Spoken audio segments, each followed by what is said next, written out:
The Trend Power Indicator, which is available for various platforms on the TradingFinder website. Traders can conveniently download the indicator file for MetaTrader 4 and MetaTrader 5 trading platforms from this section. To learn more about how the indicator works and how to use it effectively, they can carefully read through this page.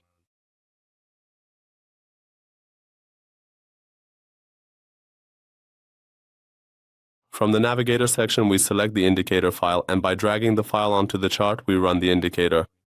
Once the indicator is running on the chart, it starts to identify and display bullish and bearish trends in the market. It does this. The Trend Power Indicator is a practical tool for identifying the direction and strength of trends in the market. It displays trends for us using moving average lines.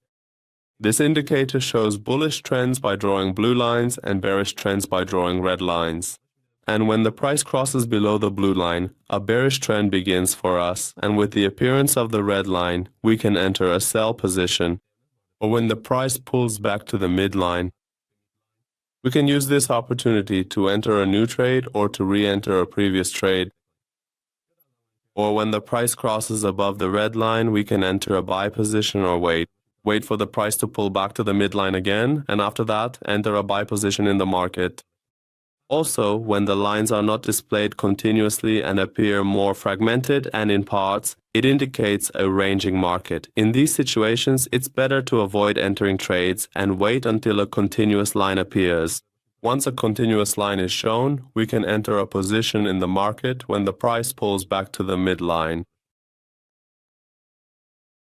In the Settings section, under Inputs, there are options available for us. In the first input, we can set the calculation period length for the moving average midline. In the next parameter, we can set the calculation period length for the price movement per candlestick.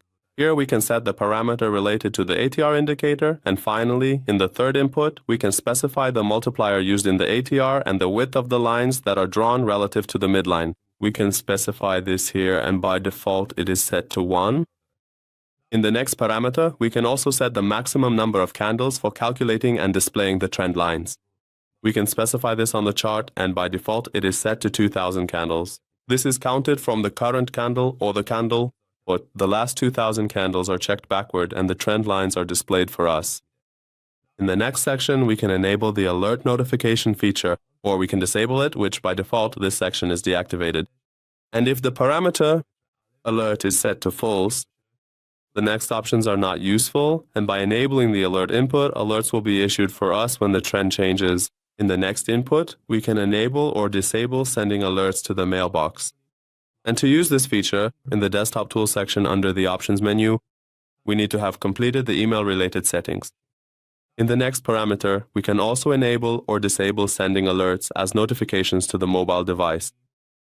In this next input, we can specify the time interval between alert messages, which is set to 4 candles by default. This means that if the trend changes, alerts will be sent at most every 4 candles. After that, alerts will be issued for us and signals will be generated, and we can specify their value here. In this last input, we can also set the alert subject or enter the order message in any way we like here. Alright friends, we've reached the end of the tutorial for this indicator. We'd be happy if you share your comments and suggestions with us in the comments section.